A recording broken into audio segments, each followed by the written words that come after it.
Ito, tingnan po natin, pag-usapan natin kung paano tayo tinatarantado nitong gobyerno natin, ha?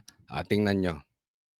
Sa tingin niyo po ba that's parang intentional na hindi muna pag-usapan ng Ilocos because that's the of course turf ng pangulo natin at the moment. Uh, to me, I'm sure it's intentional dahil they're supposed to be transparent. Leadership is transparency, accountability. Dapat ipakita ng presidente. Una, kanya. Wala. So you think it's intentional? Bakit po? Sa tingin niyo po ba may tinatago doon ng pangulo? Kasi ang punto rito, bakit iniwasan yung Ilocos Norte? Napakaraming proyekto ng Diskaya sa Ilocos Norte. Kung sinasabi nila na ang Diskaya ay 2016 pa lang, may proyekto na sa Duterte at gusto nilang imbestigahan. Bakit hindi nila maimbestigahan yung mga proyekto ng Diskaya sa Ilocos Norte nung panahon ni Bongbong? Ano bang mas importante? Okay, pagpalagay natin meron nga ang Diskaya nung panahon ng 2016. Okay? Pero hindi naman ibig sabihin may proyekto sila noon, grabe ang nakawan or nagkanakawan or nagkaroon ng ghost projects. Hindi, it does not follow. Pero for discussion purposes, gusto nilang imbestigahan yun. Di imbestigahan din nila yung mga proyekto ng Diskaya ngayon, ang importante ngayon. Dahil ngayon ang malaki ang nakawan. Ngayon, ang nangyari, ang ghost projects. Kahit naman nung tatay niya mayroong mga infrastructure projects Kahit naman si Pinoy, lahat naman yan may mga infrastructure projects, lahat po. Ang tanong yung ngayon. Ngayon nagkanakawan, ngayon nagka-ghost projects. Bakit hindi ngayon imbestigahan yung Ilocos Norte? Bakit nyo iniiwasan yung Ilocos Norte? So ibig sabihin, umiiwas kayo. Di ba? Ano? Ayaw nyo matunto ng mastermind? Hindi kasi kung hindi guilty si Bongbong Marcos, ba't hindi nyo imbestigahan doon? Anong kinakatakot nyo? Palagay ko, dahil hindi pinupuntahan Huwag na kayong lumayo ka ako, punta kayo sa Ilocos Norte. Maraming nating nagsusumbong doon ng mga project na ganoon din. Substandard. May mga picture pa ako pinadala. So, Ibig sabihin, may ebidensya. Maraming nagsusumbong, may ebidensyang sinabit si Chavit sa Ilocos Norte, and yet ayaw pansinin ng ombudsman. Ayaw pansinin ng ICI. Tapos sasabihin nyo, independent si Bongbong Marcos sa ICI? Sasabihin nyo si Bongbong ay independent sa ombudsman? Niloloko nyo kami. Maniwala kami pag inimbestigahan nyo Ilocos Norte. bakit hindi pa naririnig ng Ilocos Norte? Dapat yun muna. Dahil siyang presidente, para pakita na siyang sample. Yun. Dapat Bongbong din. Okay? Leadership by example. Hindi leadership by iwas. Ang ginagawa mo, Bongbong, leadership by iwas. Leadership by turo. Anong ginawa mo noon? Tinatawag ka ng bangag. Hinahamon ka ng drug test. Anong sinagot mo? Iwas. Anong sinagot mo? Turo. Anong sinagot mo? Fentanyl. Diba? Instead na nag-drug test ka, pinakita mo. Ngayon ganito rin. Bongbong Marcos dapat leadership by example. Huwag mo nang antayin imbestigahan ka ng ICI. Huwag mo na antayin imbestigahan ka ng ombudsman. Sabi mo independent ka sa kanila, di ba? Ikaw na mismo magpresenta. Hoy, eto, sige. For the sake of the Filipino people, I will prove myself and my son. Kasi yung anak niya, congressman dyan at maraming substandard projects doon. Go ahead. Para matapos na tong problema natin. Dahil kami naniniwala, wala kaming ginawang masama, imbestigahan ninyo ang Ilocos Norte.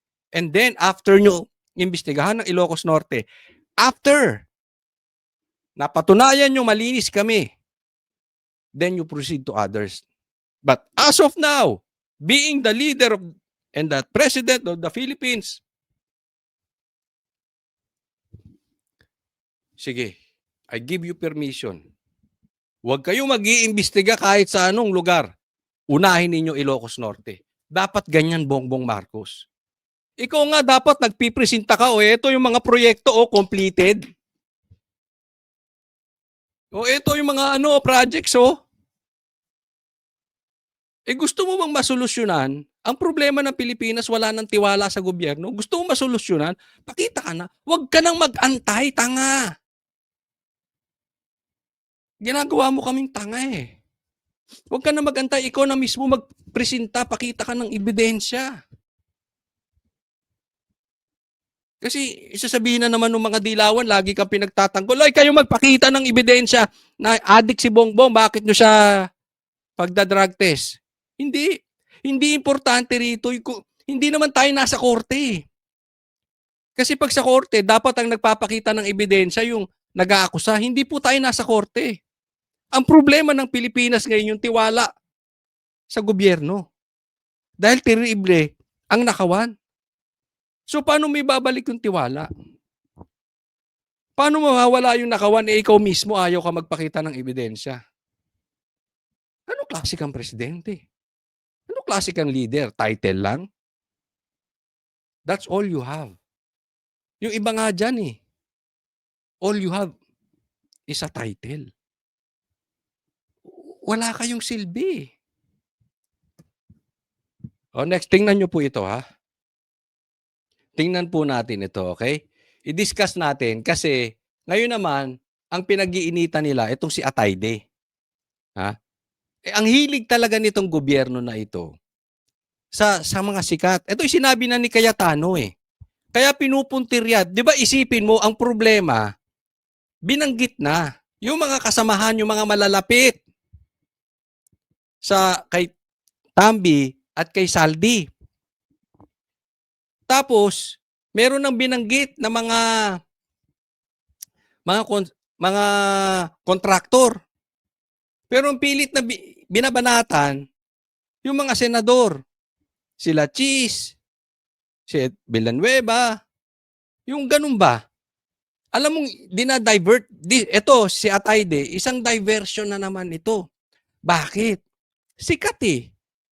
Kasi pag ang binanatan mo, artista, or asawa ng artista, or senador, definitely, puputok yan. Bakit? Sikat eh. Kahit sa mong dalin, let's admit it. Sikat. So, madadivert na naman tayo. Diba? Kaya nga wag tayong papauto. At itong si Atayde, ay isa lang po ito sa diversion. Hindi po natin pinagtatanggol si Atayde. Sabi ko nga, pati si Villanueva, ano yan eh, dilaw yan. Alam nyo kung gaano ako galit sa dilaw. Ha? Pero, alam natin, diversion. Huwag tayong papayag, dapat dun tayo sa mastermind. Ito, halatang halata, ito ay pinababanatan nung magpinsan or si Bongbong or si Tambi. Yan lang po yan eh. Ganon din ang ginawa kay Cheese, di ba? Binabanatan siya dahil pinangalanan niya si Tambi. Sikat yung asawa. Same here. Sikat. Sikat ang asawa. Sikat din siya. Oh. Tingnan natin, sabi niya, walang multo sa aking distrito. Ibig sabihin, wala siyang ghost projects. Ito ang tinuran ni Quezon City 1st District 1 Carlos Arjo Atayde.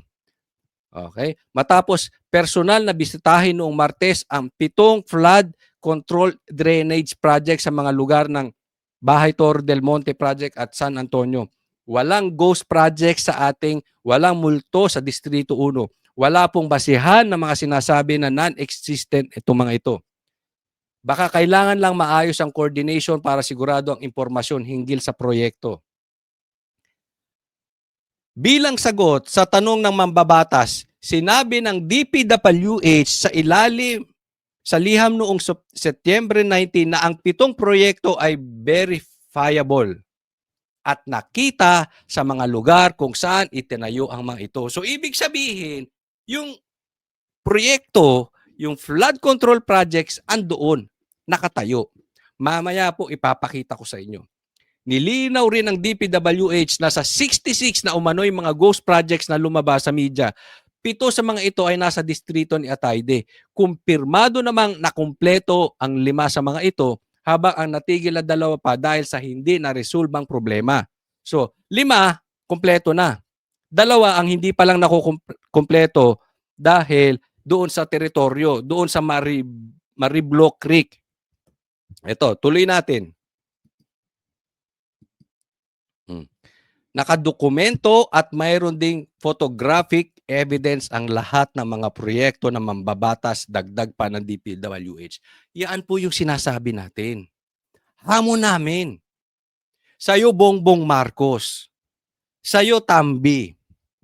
Huwag nyo pong i-divert ang issue. Kung wala kayong problema, ipalabas mo kay Sandro yung mga proyekto nyo dyan. Si Atayde merong ebidensya.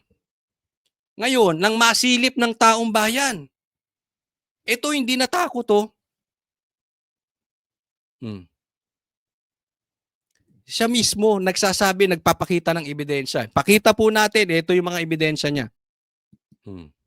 Ito, 2. Ha? Check nyo kung saan. Nakalagay naman dyan. Completed. Tanong, Bongbong, kaya mo maglabas ng ganito? Palabas mo sa Ilocos Norte, diyan sa lugar ninyo, yung mga proyekto ng Diskaya. Di ba? Oh, Sandro, yung iba pa dyan, isipansinin ninyo. Yung dating ang ombudsman, ginawang flavor of the month para ma-divert yung issue. Di ba? Ano pa itong mga artista? Talagang puputok yan. Kaya kayong mga artista, maghandaan na kayo ng mga ebidensya nyo na nasa gobyerno. Kayong mga asawa ng artista, lalo kayong mga nasa Senado, humanda kayo. Kasi gagamitin kayong diversion. Lahat na lang. Kulang na nga lang yung pag-aaway ni Bongbong at ni Lisa bintang kay PRRD. Ganyan po style ng mga yan, huwag tayong maglokohan. Alam mo, ulitin ko, hindi ko pinagtatanggol. Gaya ng sabi ko kay Villanueva. Ganon din kay Cheese. Kung may kasalanan, di ibitain ninyo. Basta naayon sa batas, walang problema. Pero halatang halata. Kaya nga nagpakita ng ebidensya. Si Villanueva nagpakita rin, dismiss.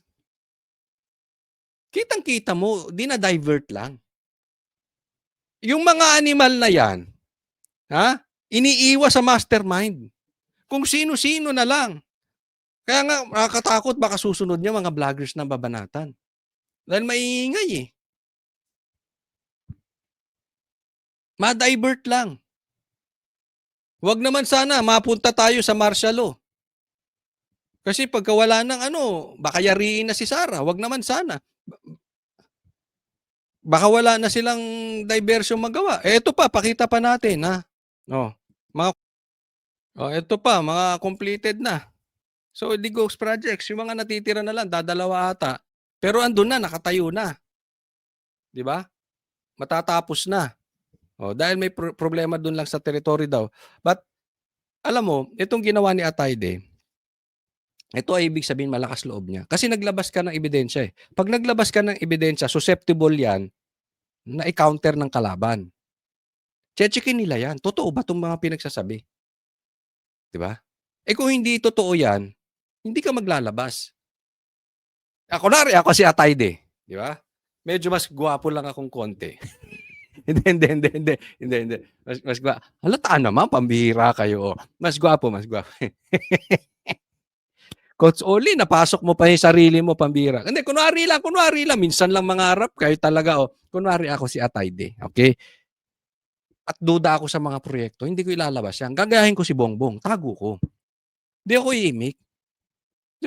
Ba? Masisilip Hindi ba? Halimbawa, parang gusto nyo malaman pag naglolo ko yung asawa nyo o boyfriend nyo o girlfriend nyo. Ayaw paawak yung cellphone. Pero pag yung asawa nyo matino, maraming magagalit sa akin. Hawak niyan dapat cellphone mo kahit bisitahin yan. Lahat ng messages basahin. Diba?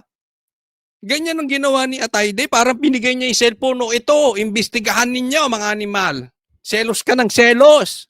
Parang gano'n ha. Hindi ko sinasabi yung asawa niya.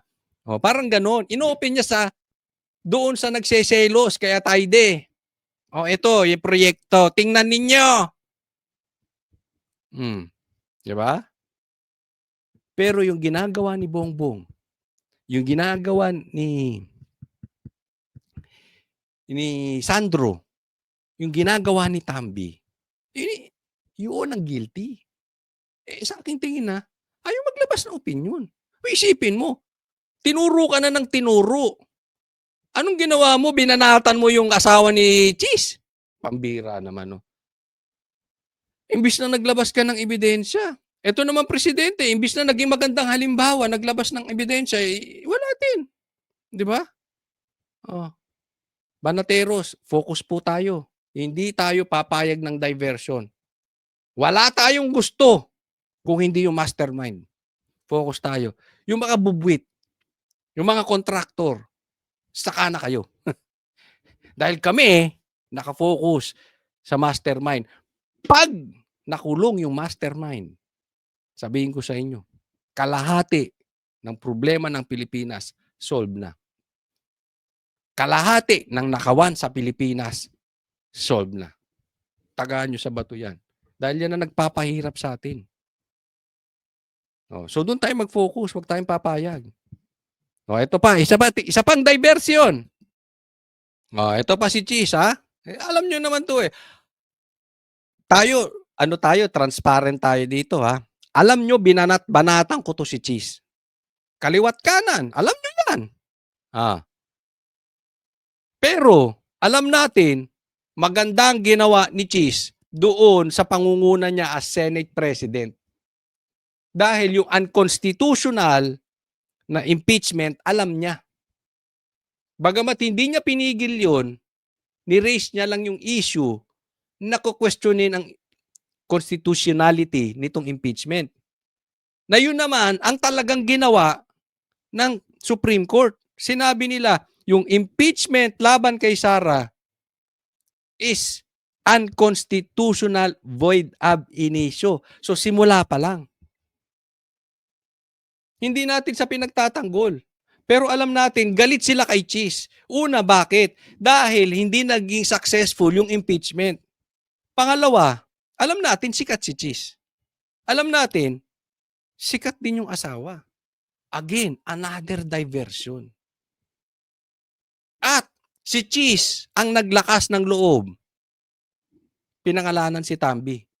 The name that cannot be mentioned. Kauna-unahan pang pinangalanan niya si Tambi. Don't ever forget that. Ang laki po ng nagawa ni Cheese. Kaya yung buhaya ay naghihimutok. Basahin po natin. Ngayon, even si Magalong, pinagtatanggol, sabi niya, matapang, derecho, walang paligoy-ligoy, at kung tutuusin, matagal na tong sinabi ni Senator Cheese Escudero.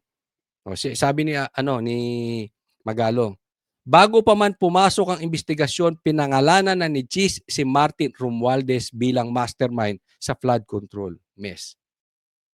Yan po ang gusto kong fokusan natin. Hindi yung Atayde, hindi yung Cheese, hindi yung Villanueva, hindi yung Diskaya. Ayaw natin dun. Ngayon, ilang buwan matapos iyon, si Magalong mismo ang tumindig sa parehong linya ng prinsipyo. Parehas. I mean, are you just naive or you are just plain stupid na itanggi mo na hindi involved dito si Tambi at si Bongbong? I mean, gano'ng kalakas ang isang party list na yung imanipula niya ang trilyon peso, si Saldico? Sino loko-loko maniniwala doon? Baka dilawan.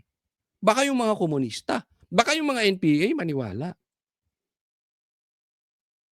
Pero yung hindi. Malabo yun, pambihira. Ang labo nun. Kalukuhan yun. Kaya yan ay pinatunayan din ni Magalong. So I agree. Completely, 1,000% kay Cheese at kay Magalong. Oh, sabi niya, hindi sila magkaalyado sa politika pero pareho ang paninindigan. Panugutin ang dapat managot, walang special treatment, walang palusot. Hindi sila magkaalyado. I mean, kahit ako, di ba?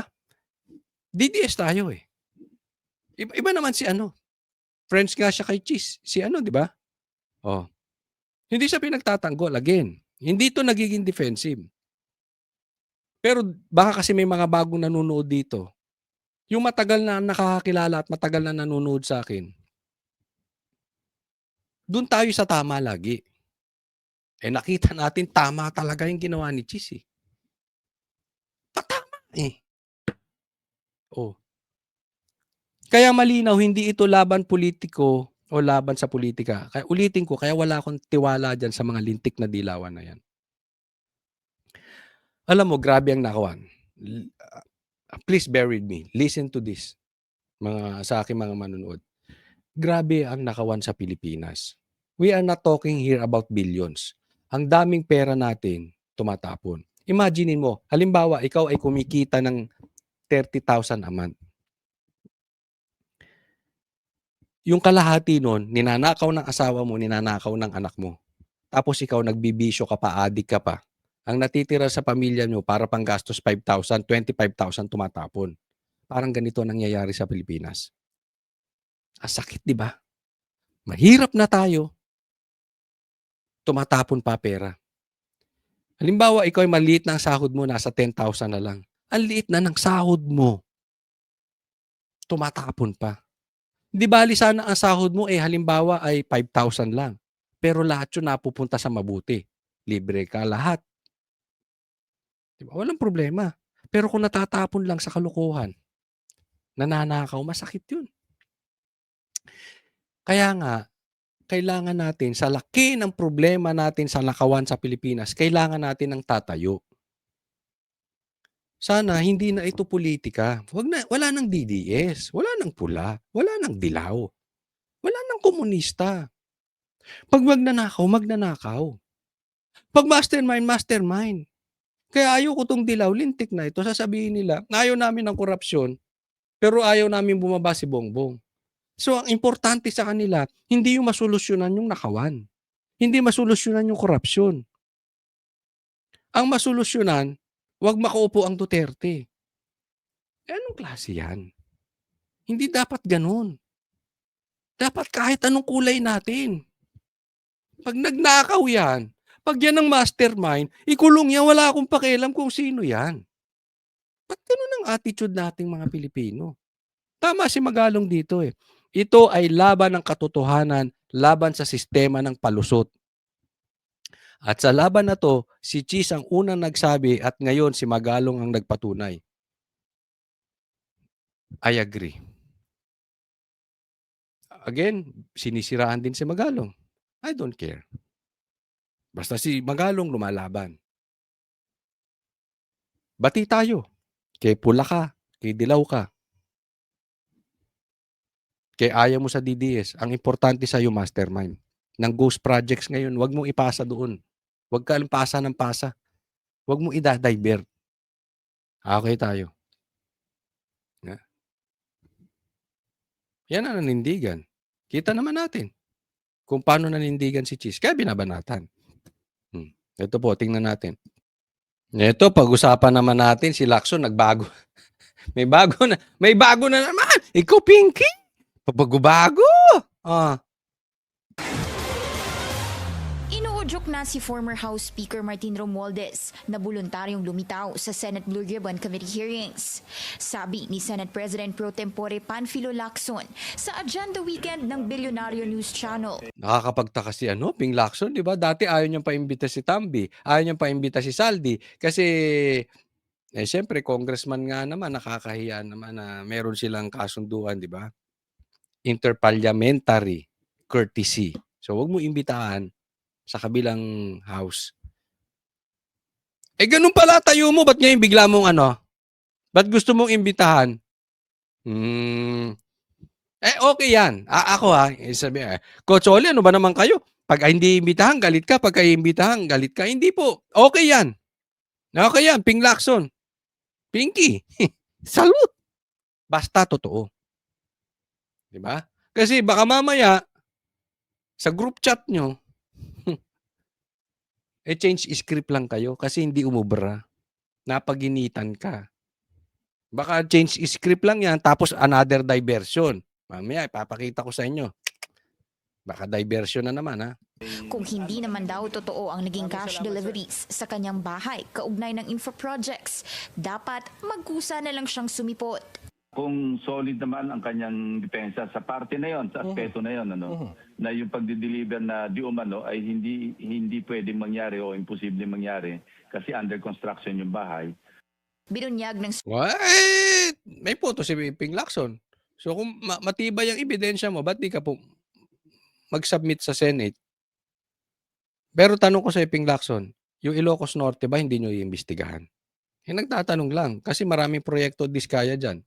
surprise witness na si Orly Guteza na siya mismo ang nag-deliver ng higit kumulang 46 na luggage.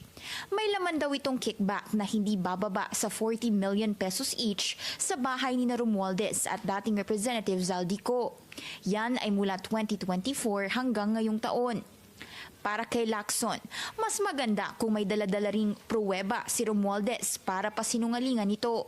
Kung meron na itabing logbook, nakatabing logbook do sa house under construction, mas magandang dalhin niya para mapatotohanan niya.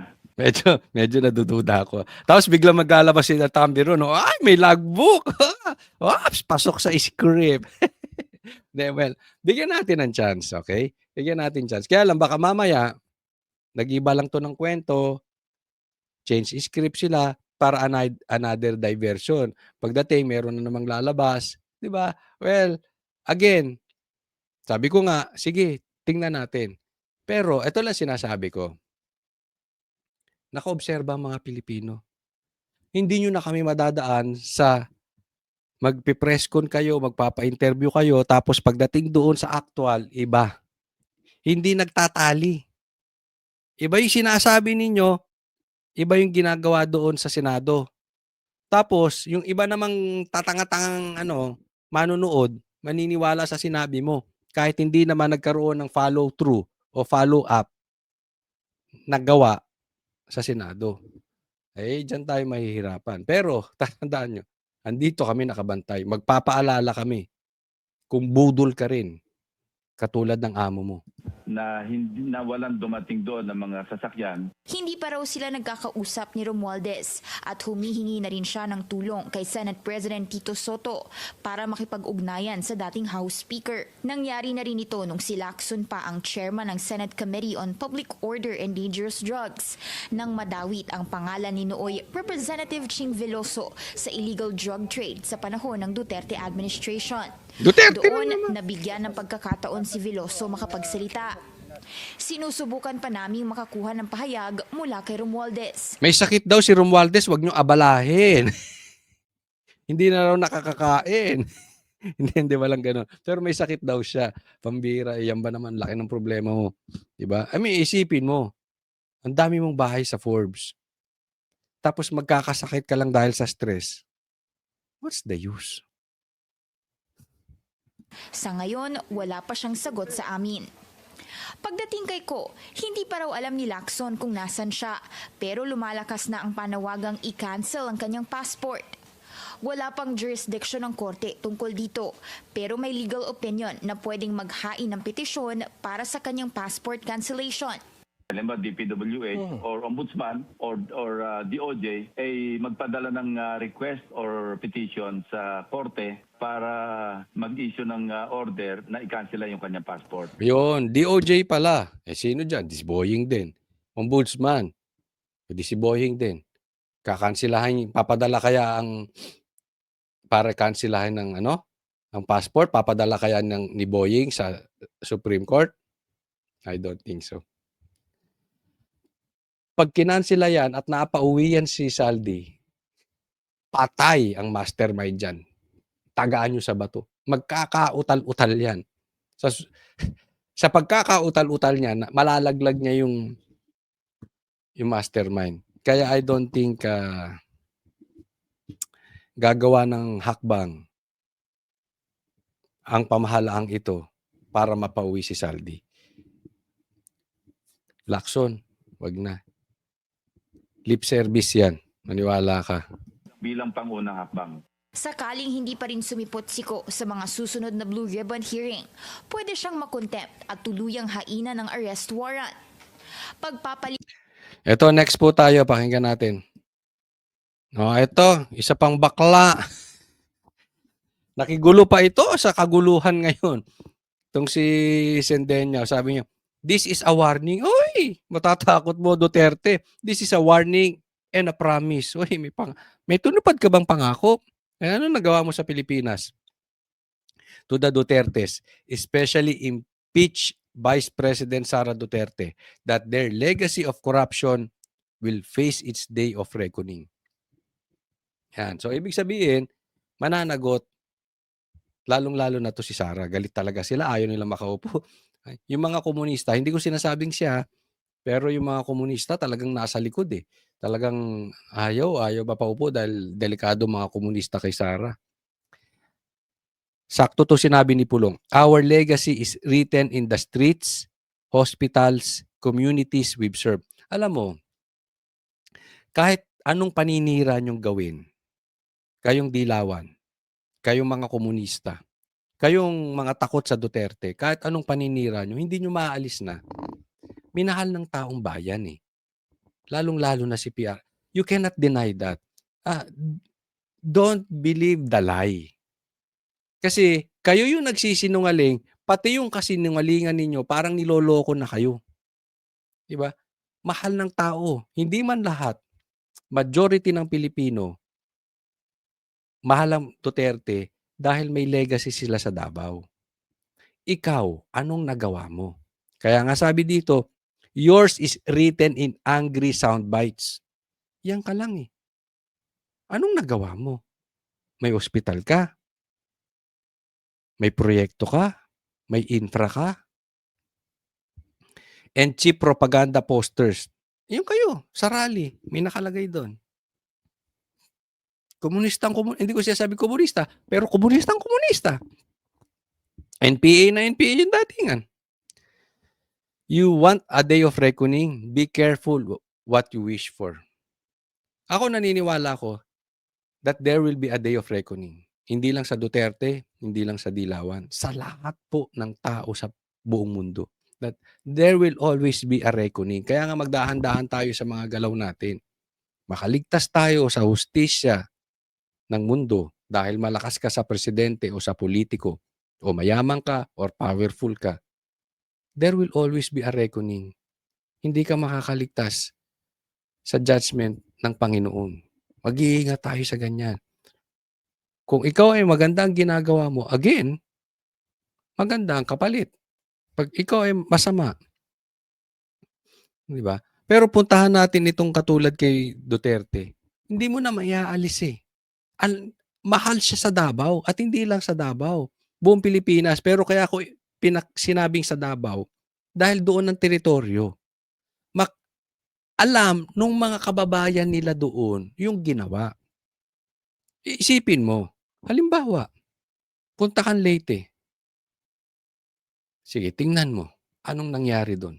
Punta ka ng Ilocos. Tingnan mo kung anong nangyari. Tingnan nyo yung mga proyekto. Tingnan nyo yung lugar. Doon pa lang makikita mo na eh. Na maipapaliwanag na bakit mahal ng taong bayan ang Duterte. Ako, halimbawa, hindi ako panatiko. Hindi. Kung may kasalanan na Duterte, sige, kulong nyo. Pero bigyan nyo ng magandang due process sa Pilipinas. Ba't ko gusto Duterte? Tapatin ko kayo. Ayaw ko sa adik. Diretsahan tayo. Yang adik, sinisira ang Pilipinas. Sino ang talagang mapapagkatiwalaan mo pag ang usapin ay sugpuin ng adik? PRRD. Duterte. Pangalawa, ayaw ko sa komunista. Salot yan sa bayan. Sinong pagkakatiwalaan mo para sugpuin ang mga komunista? Duterte. Sara. Sinong gusto mo? Ikaw? Kaya mo sugpuin ng komunista? Baka tulungan mo pa, animal. Sinong gusto mong pagkatiwalaan ko patungkol sa drug war? Yung bloodless ni Bongbong Marcos na walang nahuhuli? Puro lang droga, walang nahuhuling personalidad? Nahuli, biggest drug haul sa checkpoint, katanga. Yung driver nawawala. Diba? Sige, tanungin ko kayo. Mali ba yung sa akin? Kung gusto nyo masugpo ang droga at komunista sa Pilipinas, idagdag pa natin ang korupsyon. Sino ang tamang tao dyan? Magsabi kayo bukod sa Duterte. Sige. Yung seryoso ha. Hindi yung sasabihin galit sa adik pero adik. Yung ayaw aminin komunista pero komunista. Huwag tayong maglokohan. Di ba? Oh. Kaya nga sabi ko sa iyo, si Denya, kahit ikaw pagtatanggol kita araw-araw. Oh. Ano? Pangalanan mo ang mastermind ng Ghost Projects. Yung totoo ha, kampihan kita. Sugpuin mo mga komunista. Huwag magagalit mga manunood sa akin. Kampihan kita. Ang tanong, kabagawa mo, pupusta ako 1,000% di mo kaya.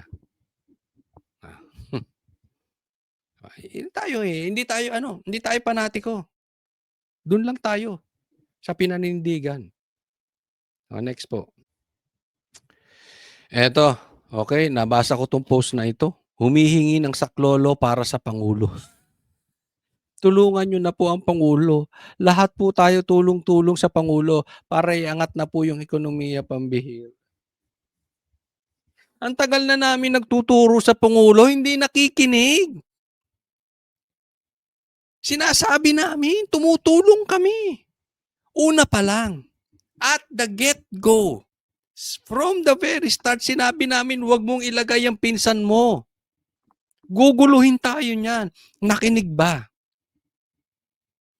Pangalawa, doon pa lang sa kampanya, sinisigaw na namin. Drug test. Hindi mo makukuha ang tiwala ng taong bayan until magba-drug test si Bongbong. Hindi siya nakinig. Tapos gusto mo tulungan. Paano mo tutulungan? Alam mo yung may gusto kang tulungan tao. Halimbawa yung tao, nagkaloko-loko na buhay. Gusto mong tulungan. Tinuturo mo kung anong gagawin. Help us to help him. Nagkaloko-loko na. Ganito-ganito na. Until now, ayaw niya makinig. Anong sabi namin? I-live yung investigasyon ng ICI. Ibalag kay Mercoleta yung investigasyon sa Blue Ribbon kasi yung ganda na, natutumbok na. Hindi nakikinig eh. Diba? Parang yung tao nasisira buhay. Anong gagawin namin? Sabi namin, halimbawa, yung tao, nalulung sa sugal at sa droga. Tinutulungan namin, minamahal namin. Tigil mo na yan. Ayaw itigil. Anong gagawin namin? Iposas namin, barilin namin yung paa para hindi makapagdroga? Iposas namin, barilin namin yung paa para hindi makapagsugal? Ikulong namin sa kwarto? Hindi po pwede yun. May limitasyon yung aming kayang itulong. Kaya nga tinutulong na namin eh.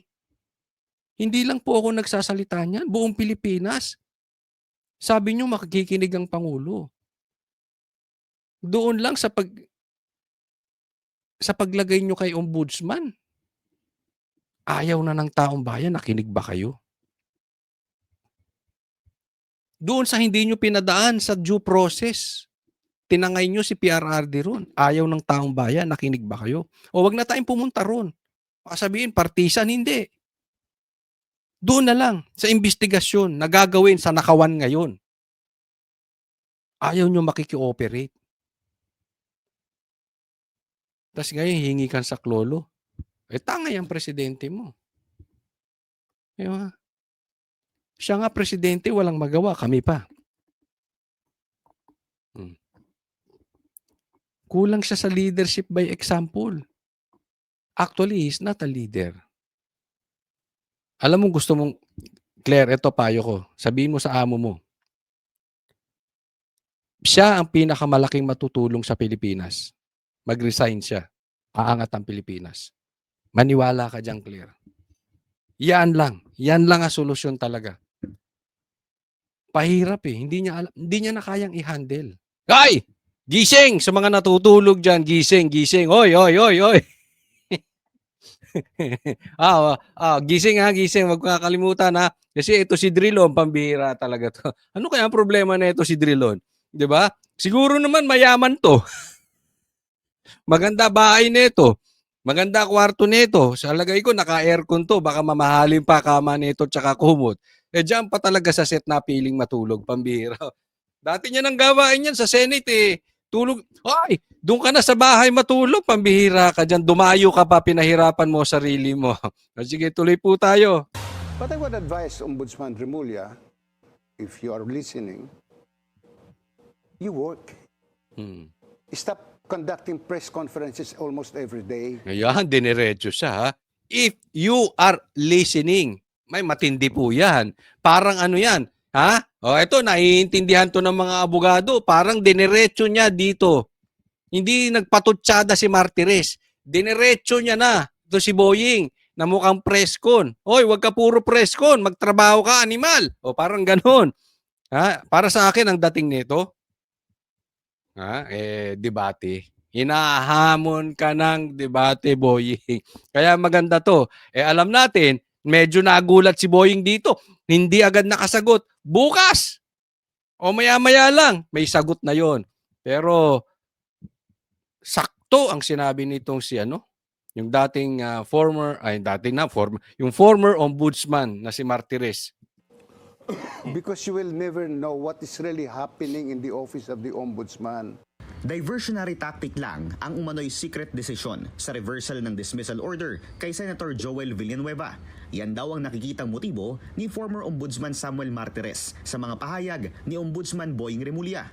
Matatandaan kasing tila na kuryente si Ombudsman Remulla noong nakaraang linggo matapos niyang sabihin na susulat siya kay Senate President Tito Soto kaugnay ng 2016. Alam mo, ito si Boying, nakuryente, di ba? Nagmukha siya talagang tanga ron. Hindi nyo maitatanggi.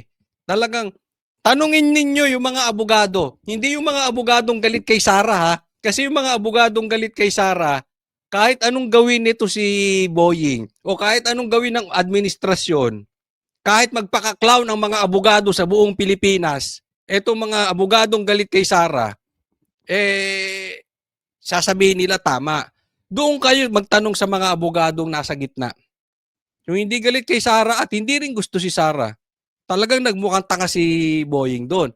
Pero hindi lang siya nagmukhang tanga ron dahil nakuryente siya doon sa na-dismiss na pala, hindi nagre-research. So halatang hindi nag-aaral. Ba'y napaka-importante niyan sa abogado. Research. Napaka-importante sa abogado yung nag-aaral.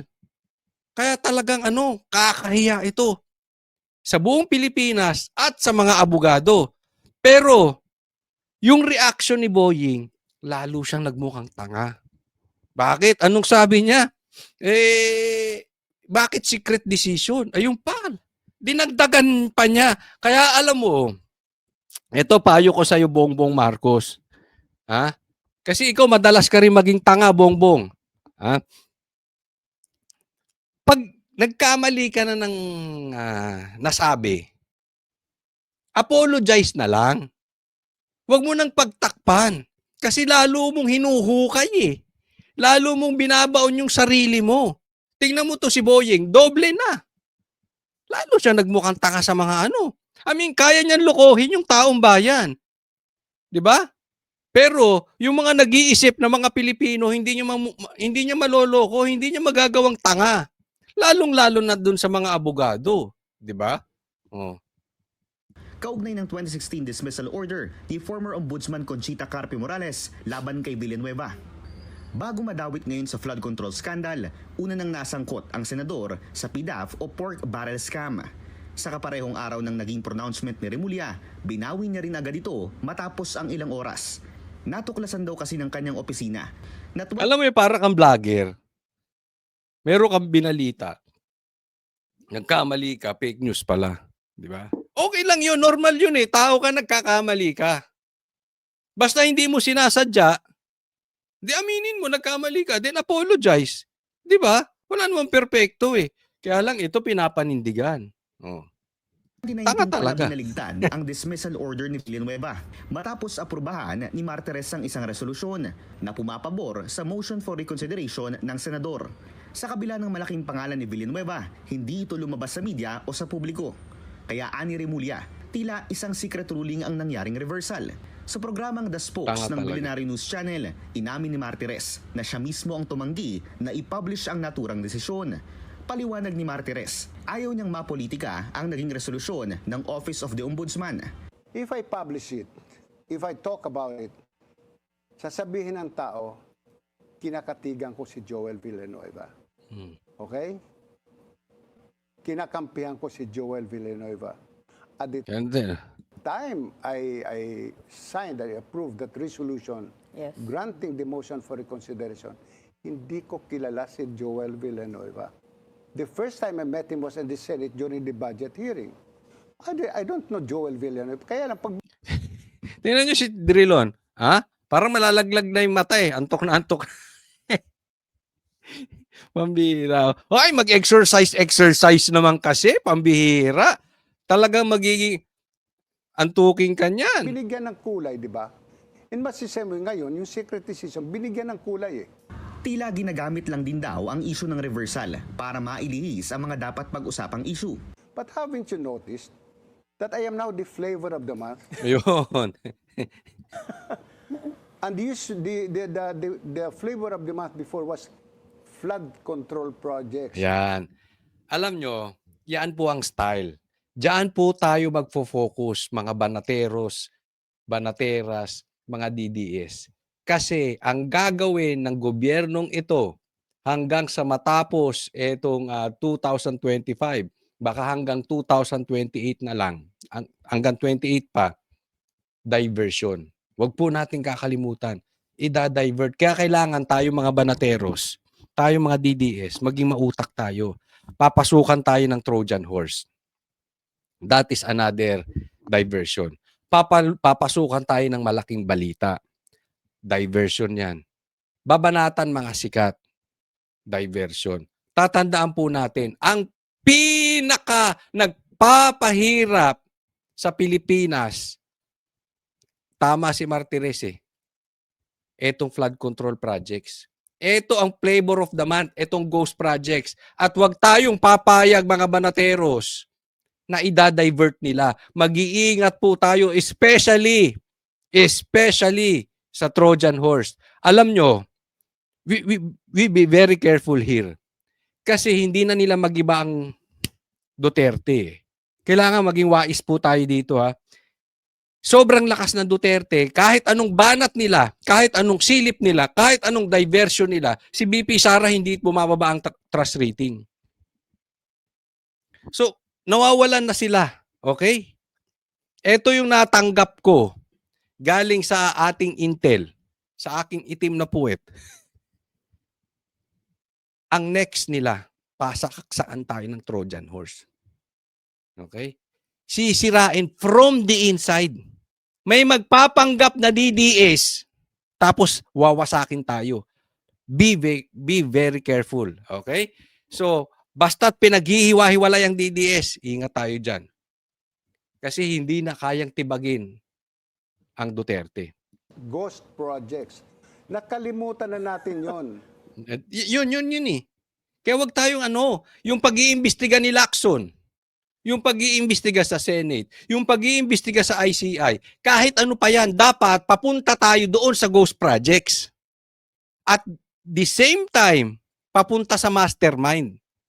Kahit papunta yan, kung kani-kaninong kontraktor, ayaw natin yan. Mag-iingat po, ha? Diversion yan. Hindi natin kailangan yung mga bubwit, yung mga bulate, yung mga butete. Ang kailangan natin yung buhaya, yung mastermind. Ingat po tayo. Kaya ako, sinabi ko ito pambihira. Ha?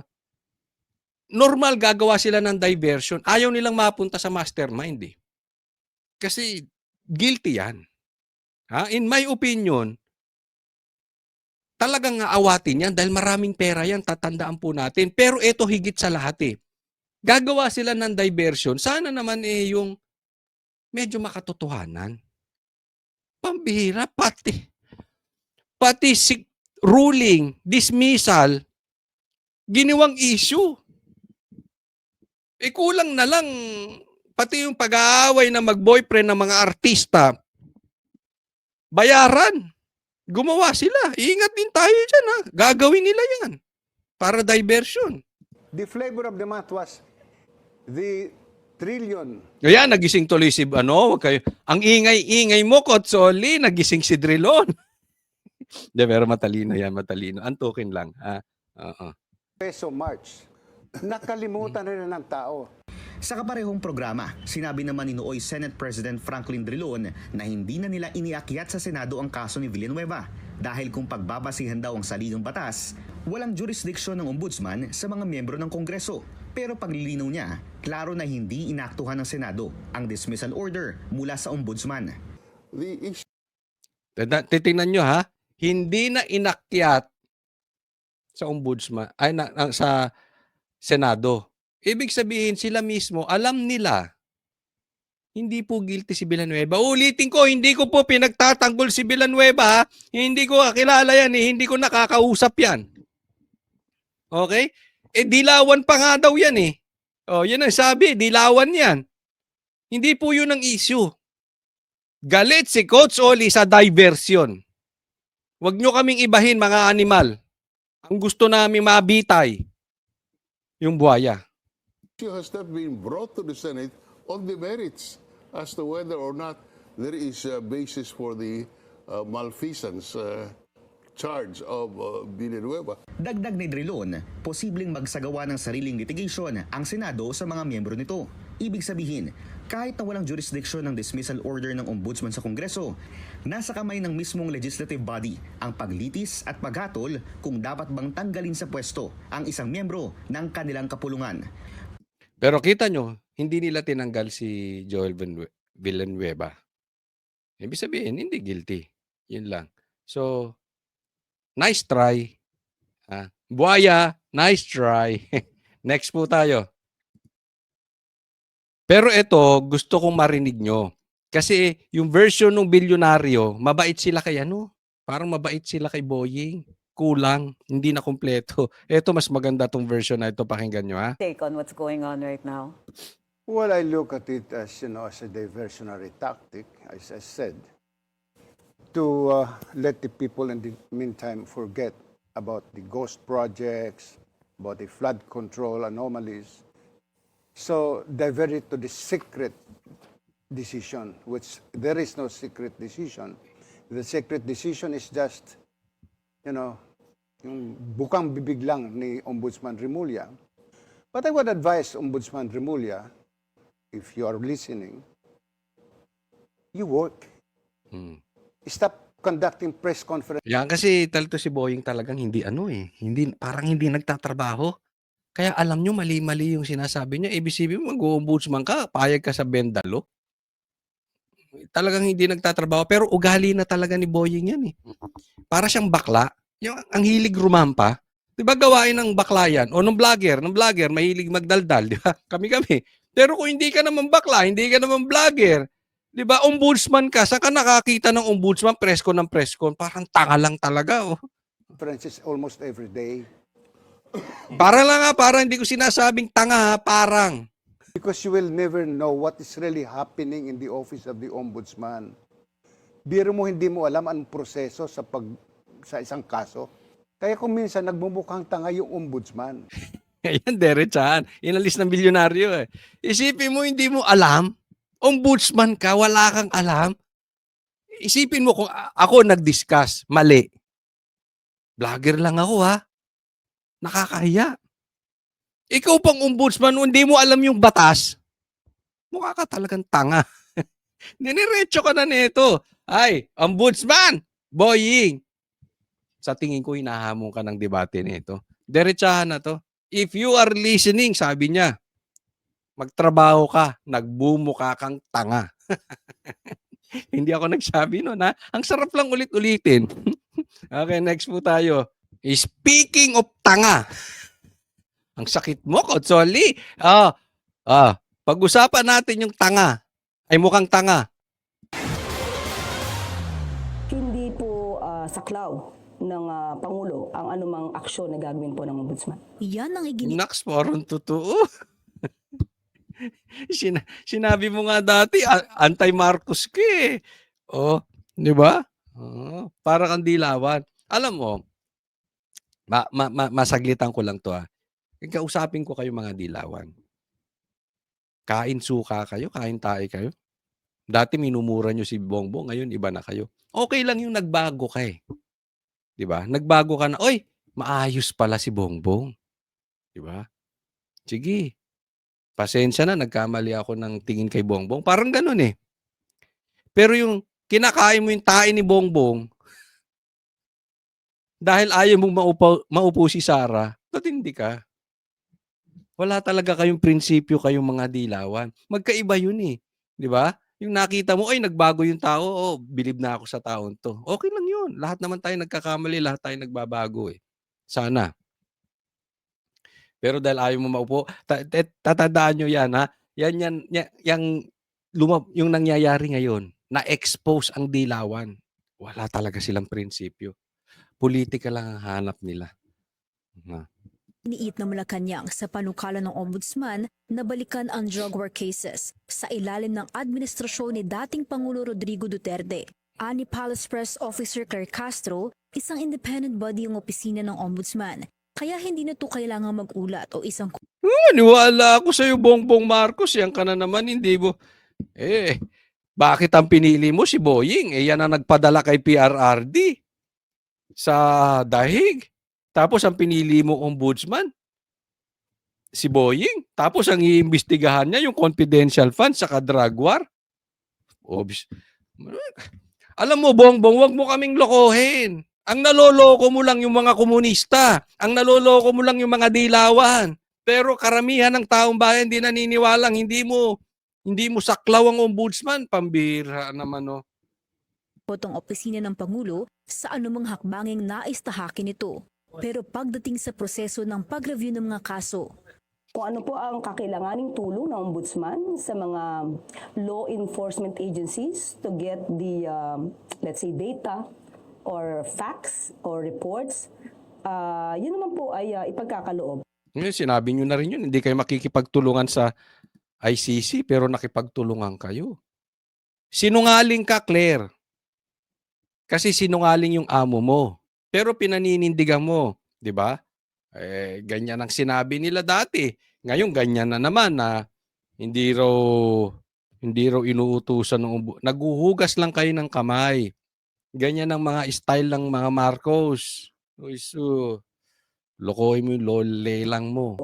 sa patuloy na paggulong ng kaso ni Duterte sa International Criminal Court, nagbigay ng pahayag ang palasyo sa paggamit ng kampo ng dating Pangulo sa naging pahayag dati ni PBBM na hindi ito makikipagtulungan sa ICC. Sa ating pagkakaalam, ang ICC will base its decision or order or resolution on the Rome Statute.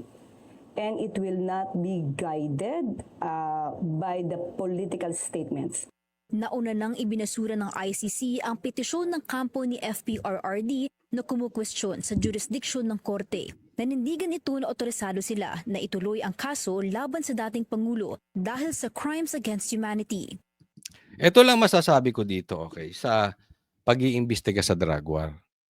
Iimbestigahan nyo rin pala para kayong tanga. Sa bagay, si Boying, kaya nga tinawag na nagmumukhang tanga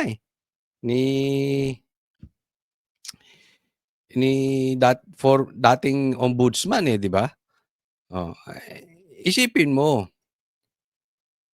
pinadala nyo sa dahig dahil sabi nyo maimpluwensya kaya hindi nyo maimbestigahan yung drug war ni PRRD rito. Pinadala nyo ron, iimbestigahan nyo rin pala dito. Ba't di na dito litisin? Di ba? Alam mo, nililigaw nyo, mukha kayong diversion. Anong connection ng drug war doon sa Ghost Project? Pakisabi nga. Anong connection ng drug war doon sa mastermind ng Ghost Projects? Claire, pakisabi sa amo mo. You focus on the mastermind ng ghost projects. Pakisabi kay Boying, mag-focus kayo sa mastermind ng ghost projects. Huwag kung saan-saan. Mamaya sa vlogger naman kayo pupunta. Wala naman kaming kinalaman dyan sa sa ghost projects. Ang sinasabi lang namin, mag-focus kayo doon. Ba't ba iwas kayo ng iwas dyan sa mga lintik na mga buhaya na yan? Huwag niyong sabihin kumikita rin kayo dyan. Ha? Gusto nyo rin ng bilyon? Ako'y nagtatanong lang kasi halatang halata eh. Ang layo naman na ng drug war eh. Kaya nga nakakulong na doon eh. Kaya nga naasikaso na roon. Pambihira talaga tong ombudsman. No? Ay nako, tama. Ako sa ngayon ako kay Martires, talagang nagmumukhang tanga. Ang masama nito, magmukhang tanga, si Boying, disposable yan eh. After 7 years, wala na siya. Pero sinira niya na yung institusyon ng ombudsman. Yan ang problema. Pag nag-uupo kayo, nangalanganin. Yung tao mamamatay, mabubuhay, aalis. Yung institusyon nandun lang, nasira na. Pambira kayo. Ito pa, pag-isapan natin, isa pang nagmukhang tanga. Puro kayo tanga. O, tingnan nyo dito. Nagmukhang tanga si Bongbong Marcos. Hindi sinama sa picture. Hoy! Presidente ng Pilipinas yun. Respeto nyo naman. Pumunta-punta dyan sa KL. Pambihira o kayo talaga. Ginawa nyo namang saling pusa yung presidente namin. Ay, hindi. Hindi yung pusa. Meow yung meow. Saling tuta. Sabagay, tuta ni yan eh. Ha? Tuta ni Trump. Tuta ng Amerika yan. Si Bongbong Marcos di umano. Yan ang sabi sa atin eh. Nakita mo. Paano? Pumunta dyan. Tapos, ang laging sinasabi, binanata ng China. Naging vlogger ang animal. Dito nga sa Pilipinas, hindi ka makabanat eh. Tagabanat mo pa si Claire, tapos pagdating mo dyan, binakbakan yung China. O ayaw ka. Gusto daw ng China itong mga lumahok dito. O, paano ka? Hindi ka ngayon. Pero may palusot si Claire. O sabi niya, nung nangyari po yan, yung kanilang photo ops ay nasa extended bilateral meeting pa po ang Pangulo with the UN. Meron na naman palusot. Claire, matanong kita, may pumasok na barel sa KOJC o wala? Ano yon? May palusot ka na naman. Hindi nyo pinapasok ang ICC? Ay palusot ka na naman. Anong pangako ng presidente? Hindi pa papasukin ng EDCA nung kampanya. Pinapasok, di ba? Ano na naman? May palusot ka na naman. Anong sabi nyo? 20 pesos na bigas. Nangyayari ba? Claire? May palusot ka na naman. Give us result, Claire. Not excuses. Ha? Ang gusto ng Pilipino, resulta. Hindi palusot. Tinawag yung bangag. Imbis na magpa-drug test. Umiwas sa drug test. Saan ka nakakita? Ang layo. Ang layo talaga kay. Si PRRD, drug war. Si Bongbong, takot sa drug test. Ang layo di ba? Wag mo na kaming palusutan, Claire. Wag niyo sabihin, walang namatay doon sa LA. Na asawa, nakasama ng First Lady. Okay, nagtatanong lang. Anong palusot na naman doon? Di totoo yan? Ginigawan nyo kasi ng kahihiyan ng Pilipinas sa ibang bansa. Tapos magpapalusot kayo. Sabihin ninyo, ayaw si Bongbong Marcos dyan. Alam mo, kung andyan si PRRD sikat dyan. Kung ang presidente natin, si PRRD, siya talaga. Titingnan ng mataas yan si PRRD. Si Bongbong, wala. Saling pusa. Alam mo, kung ako sa inyo, magkaraoke na lang kayo dyan. Maraming bar dyan sa KL. Maraming Pilipino bar dyan. Bar hopping na lang kayo. Baka mabangag pa. At least, masaya. Di ba? Masaya kayo.